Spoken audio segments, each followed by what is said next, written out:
Hey y'all, it's Jennifer. Welcome back to my channel. Today I am coming to you with another Victober video, and today's video is all about Victorian poetry.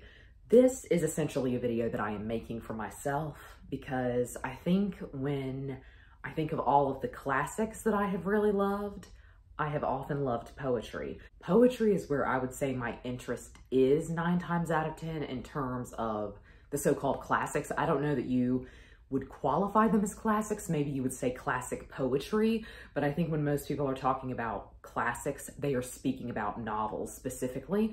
But I've often found that my favorites, or just things in general that tend to connect with me, have often been poetry. And I feel like Victorian poetry has been a very big blind spot for me.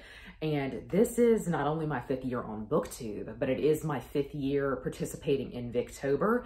And every year I try to incorporate some poetry, and sometimes I get around to it, but a lot of the time I don't. So today I just wanted to kind of talk about the poets that I have read. I wanted to ask for some suggestions from y'all. I feel like this is a blind spot for me just because even though I have read some Victorian poetry, I have not really connected with any of it on the same level that I have most other poetry that I've read. Most of y'all probably know that I am a massive fan of the Romantics, and they are a bit earlier in the century than the Victorians. The Victorians are kind of carrying on from Romanticism in a way, and so a lot of the same themes are present, specifically in terms of kind of medieval ideology and medieval imagery. That's really present in a lot of the Victorian poetry that I have read. But Romanticism is also kind of idealist, and it's all about beauty and aesthetic. The Victorians are, of course, dealing with the Industrial Revolution, and so I do think that colors not just the novel writing of the period, but also the poetry. One thing I did for myself a couple of years ago is that I picked up this edition from Dover Thrift that is the English Victorian poetry. And so this compiles a bunch of different poets together. Most of the poems in here are incredibly short. They do include a bunch of things like songs from the Portuguese by Elizabeth Barrett Browning. It's just not included in its entirety. Some things are, but there was a lot of longer form poetry going on in the Victorian period, and that is not really reflected here. A lot of what is included in this collection actually really shocked me because it showed me that there were a lot of novel writers at the time who also dabbled quite a bit in poetry. Some names I was really shocked to learn wrote poetry. I have not read this edition in full. I do think it's a really valuable resource because it has introduced me to some new names, and it also has shown me that people that I never expected to have been poets were actually writing poetry at the time, which is really interesting. So this is something that I'm glad that I picked up. I do need to focus more on, so I'm glad that I have it so that I can pick it up throughout the month here and there. I think when we're thinking about Victorian poetry, we do have a few big names that come to mind. One of those is Alfred Lord Tennyson, who is the poet I would say I feel I am the most well-read in, even though I still have not read very much from him. Alfred Lord Tennyson was a very prolific poet, and he wrote so much. In fact, Penguin actually has 2 different editions of his selected poems, and then they have a separate edition just entirely of the Idylls of the King. In an ideal world, play on words there, I would be talking about the Idylls of the King because I would say of all Victorian poetry, that is the one that interests me the most. That is a long-form epic poem that is about King Arthur. And King Arthur was a favorite subject for Tennyson. He has more than a few poems on mythological figures, specifically Arthurian ones. I still don't feel like I've read enough of him to say that I think he's going to become my favorite Victorian poet, but I have been really charmed by him. It seems like throughout the Victorian period, we are kind of experimenting with meter and rhyme, and sometimes that works for me, but a lot of times it doesn't. I'm just a sucker for a good rhyme. And so I've read things from Tennyson that rhymed and really had that kind of catchy meter to them. And then I have read things that were kind of blank verse, and that does not work as well for me, and it never has. Now, in a longer poem, in an epic poem, I think it's needed. And so I would expect that in the Idylls of the King, but I've read shorter poems from him that also did that, and I wasn't nearly as charmed by them. I am a very basic poetry reader. I think when people hear that you're into poetry, they think you're probably somebody who's really pretentious, who knows all this stuff about language. I know nothing about language. I know very little about the meter. I just know that I like a rhyme. And so it takes very little to entertain me, as is always the case. And so I think sometimes maybe I'm just not smart enough to understand the poems where they're experimenting with blank verse, which I think was really rampant in the Victorian period. So I have really liked things from Alfred Lord Tennyson, but I have also been very disappointed by things. I have an entire video on my channel from a couple of Victobers ago where I did a Poetry Thursday on one of his poems, Locksley Hall, which is my favorite poem of his so far. But Tennyson is mostly known for The Lady of Shalott, The Idylls of the King, and a couple of other poems. The Lady of Shalott really did not capture me right off the bat. I feel like that's a poem that probably benefited very much from you studying it in school and piecing it apart. So he is someone I would like to read a lot more from, and I think that I would probably really like him. I also would like to just, in general, know more about him as a person. I think poetry for me is really aided by knowledge of the poet. So Tennyson is one that I would like to work on this year. Next, I want to talk about the Brownings. I think we have to talk about them together. Elizabeth Barrett Browning is one of my favorite poets of the Victorian period so far. I really like her. There's something in her writing that's very charming to me. It's very disarming, and there's something kind of weirdly cozy about it, and I don't think I would say that for any other Victorian poet that I have tried. She also has a longer form epic poem that I have never tried, which is Aurora Leigh. And a lot of people have recommended this to me over the years. And I think just in general, this is a really popular work of hers and of the Victorian period as a whole. So I'm really excited by that. I feel like I really do need to commit to it. It's a very long poem. I've read sonnets from the Portuguese. I think I misspoke earlier and said songs from the Portuguese, but it is sonnets from the Portuguese. And I really enjoyed that. That is kind of a collection of poetry that is done on a theme from her, and a lot of people who really like her think this is the best thing that she ever did. I enjoyed it, but I think I probably should come back to it as an adult. That's one that I remember reading earlier in college, and I felt like a lot of that went over my head, but for the most part, that was really enjoyable. To me, she is someone who I also would like to explore more from, but she was married to another poet who was also really famous, Robert Browning. This is where I'm going to tell you some of my unpopular opinions. I don't like him. I really don't. I have not liked a single thing that he has written that I have read. Now, maybe there are things out there. There are always diamonds in the rough, but I really, really dislike the way he writes poetry. He constantly ends a line in the middle of a sentence, and a lot of poets try to avoid that. I think that was something particular to him. That was kind of his style, and he often wrote in blank verse, so he and I just don't get along. The sad thing is, he's interested in most of what I am also interested in. The Brownings were really fascinated by Italy. They spent a lot of their life there. They also were really fascinated by the medieval period, and this that I'm holding up is the epic poem by Robert Browning, The Ring and the Book, which is all about, I think, a murder mystery that occurred in Florence. I started reading this with Kate Howe and Roz from Scallydandling About the Books a couple of years ago, and I fell off like maybe one book into this massive, massive epic poem. I wasn't getting on with it, but it also just wasn't an ideal time to be reading it. I was going into a really, really bad reading slump, and so reading poetry was just not a good idea for a wide variety of reasons. But I think they also struggled with this at times. He is very, very dense, and there is something about him that's off-putting to me. His style does feel very pretentious to me. I think you think someone who really enjoys poetry is probably pretentious, but I think you also think that poets are kind of pretentious. And I don't normally feel that way. I'm just really excited to hear from a poet, and I like to learn. So I don't mind if you show off all of the stuff you know, but that is exactly what this felt like to me. Just showing off. Look, I can do all of this with language, and I know all of this about this obscure case that no one else has ever heard of, and I'm not gonna let you in on it until the end because I don't think you can keep up with me. I actually felt talked down to by him in this, and I felt that with his shorter poems as well. That's the real shame, and I often feel with poetry, I don't get much from the shorter poems. I really enjoy a longer poem. I really enjoy epic poetry. That's really my favorite. because I think a short poem is not giving me enough of you as the author. It's not really giving me a good taste of what you're interested in. And I think short poems have been just dissected ad nauseum. It's to the point where we can't learn anything new from a lot of them, from a lot of the more popular ones. So I really enjoy a longer poem. And so everything else that I have read from Robert Browning has been short.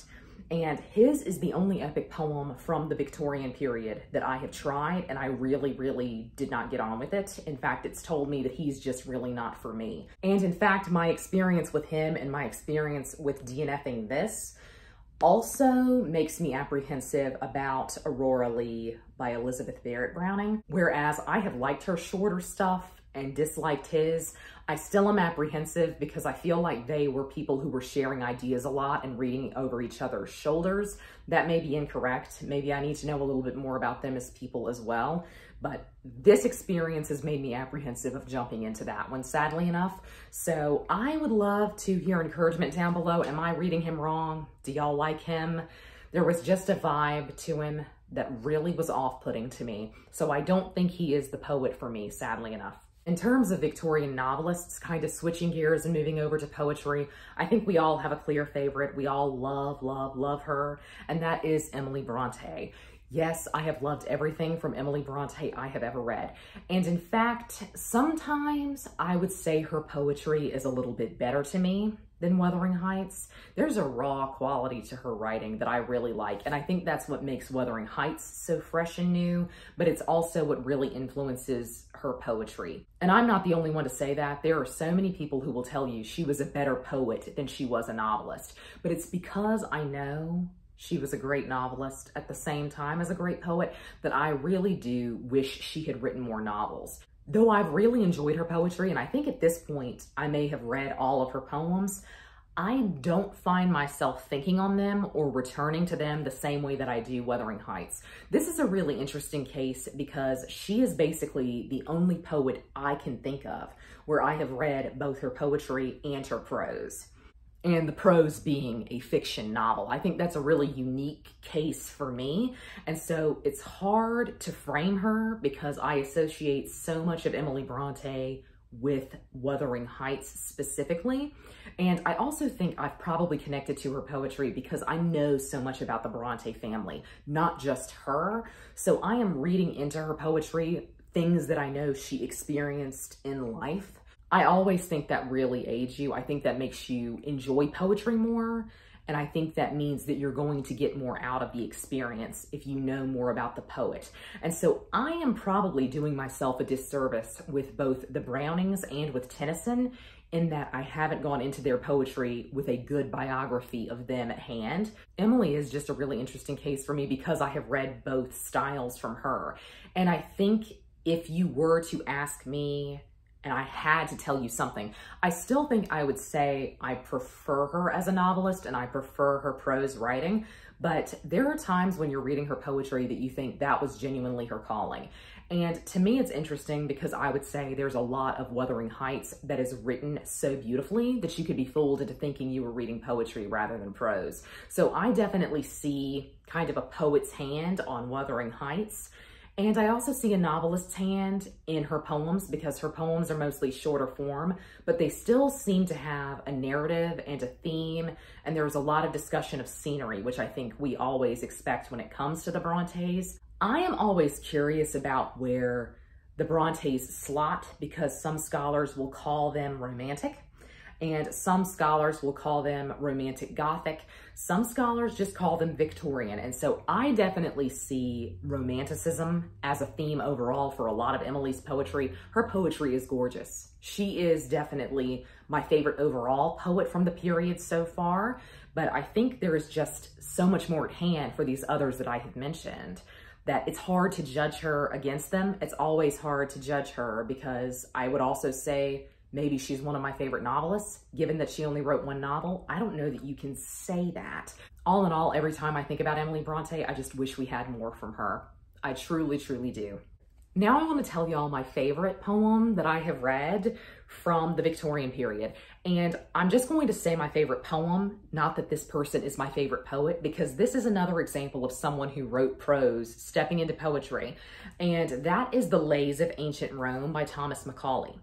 If the name McCauley sounds familiar to you, it is because he also wrote this really famous, long, massive history of the English people that was also published during the Victorian period. This was a really instrumental piece of nonfiction, and it's apparently very dense. It's been on my TBR for years. I never knew that he wrote poetry until last week or so, and we were putting up an exhibit about plaster casting and sculptures over at my work, and we were going over some of the things that we had. And one thing we had was a piece of ephemera that was about a plaster that you could like rub on your body and it would supposedly cure all of your ills. It was just going to take away your pain. As with all things medical in the late 19th century, crazy. But on the back, if you signed up to get this plaster, you were going to get a classic novel free of charge. One of these was The Lays of Ancient Rome by Thomas McCauley. It's funny to me that they would have considered this a classic novel when it was definitely currently being published, but at the same time, this is poetry and it's not a novel at all. So I just thought that was funny. And that led to me looking this up and reading it. I love this. Obsessed with this. This is written in rhyming couplets, and it is about some semi-mythical events in ancient Rome's history long, long, long ago. I adore this. This is my favorite poem that I have read from the Victorian period. A lot of it is just because I'm basic, and if you say it's written in rhyming couplets, I'm there and I'm ready to have a good time. Macaulay wrote other poetry that I have not yet looked into, but it seems like this really wasn't his passion project. I think this is something he did for fun, but he normally was writing nonfiction. That was kind of his day job. But The Lays of Ancient Rome, really romantic in nature. In fact, I would say it's interacting far more with themes of romanticism than it is with anything that I would say is overtly Victorian. There's something, though, about Victorian poetry where we're kind of examining the so-called glory days and we're looking back on the days of old, wishing that they would come again. That seems to be a big theme. There's also themes of nature writing and kind of overall scenery that I think is interesting because at this point during the Victorian period, there's kind of a big divide between North and South in terms of the Industrial Revolution. And so I think those themes being present in the poetry makes a lot of sense.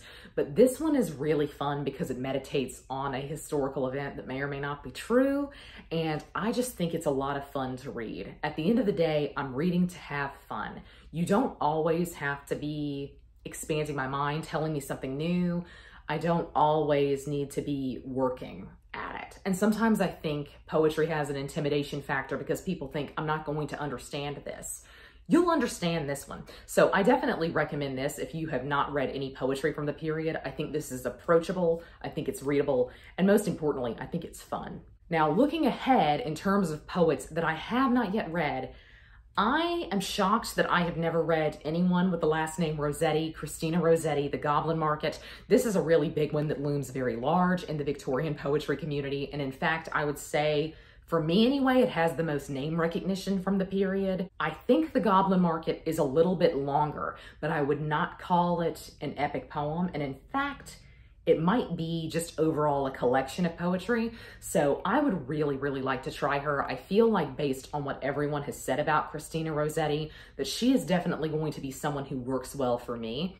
And Dante Gabriel Rossetti, who is better known for his role in the pre-Raphaelite movement, he is also someone who wrote poetry. And I feel like I knew this in the back of my mind, but I still was a little bit shocked when I looked it up. And his poetry is apparently very, very good. And there are some people who really admire him as an artist, but think he was a better poet. There are some people who think he was a great poet, but really prefer him as an artist. I don't really see how he can top what he painted. So I'll be interested to judge that for myself. I'll find out if he's a better poet than a painter. I think he was also fairly prolific as well, which is really interesting. So in general, I wish I knew more about the pre-Raphaelite movement, but they were often using poetry as a base for their paintings. They were often getting inspired by poetry from the period. The Lady of Shalott, specifically by Tennyson, served as inspiration for a bunch of pre-Raphaelite pieces. So as always, everything is connected. This is a very interlocking web, and I think it'll be interesting to explore. So I definitely want to read more Victorian poetry. I would love to know if you have read any of these poets, what your favorite poems from the period are. I am just in general fascinated by this because in some ways I think the poetry has a level of name recognition, but I often just think of the Victorian period as kind of the heyday of the English novel, and I'm not often associating it with poetry at all. So I would love to know your favorites down below. I would love to know what you recommend, but that is going to be all from me today. I hope you're all having a great week. Happy reading. Goodbye.